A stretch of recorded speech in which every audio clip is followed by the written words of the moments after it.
আজকের আমাদের menu bread pakora. এর জন্য আমি নিয়ে নিয়েছি একটু ধনিয়া পাতা, কাঁচা লঙ্কা।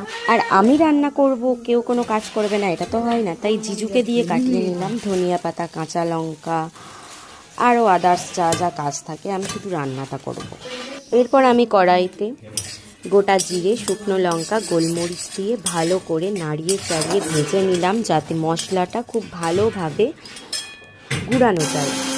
এদিকে আমার মশলা গোড়ানো কমপ্লিট হয়ে গেল, আর এদিকে ব্যস্ত বেসন ফাটাতে, কারণ আমি বলেইছি বসে বসে খাওয়া যাবে না। এই যে আমাদের বেসন ফাটাচ্ছে আমাদের জামাই, তাও আবার লুঙ্গি পরে, দেখে নাও তোমরা, লুঙ্গি পরেছে। আগে কি তোমার চপের দোকান ছিল? হ্যাঁ। আচ্ছা, তো এখন কি সেই দোকান চলছে না সে দোকান এখন বন্ধ আছে?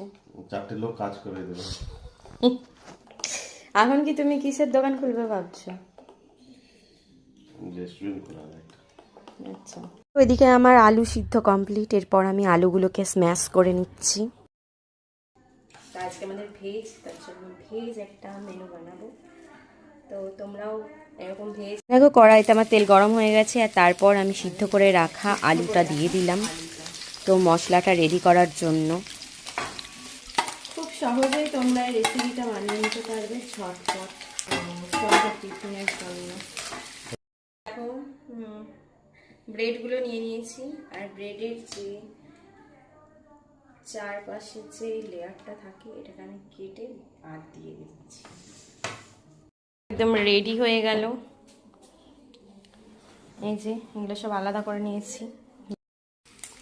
এবার আমি দিয়ে দেবো আগে থেকে আমার ওই যে ভাজা মশলাটা করে রেখেছিলাম সেটা। এবার আমি ভালো করে মিক্স করবো। এরপর আমি দিয়ে দেবো স্বাদ মতো লবণ, দেবো সামান্য কাঁচা লঙ্কা, ফ্লেভারটা তাহলে খুব ভালো আসবে।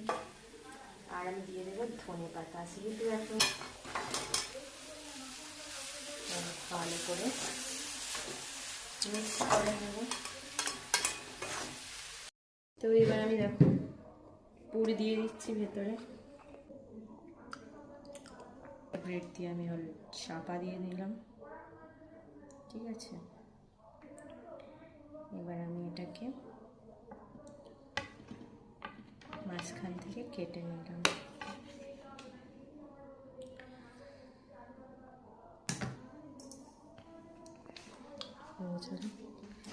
এটাকে আস্তে আস্তে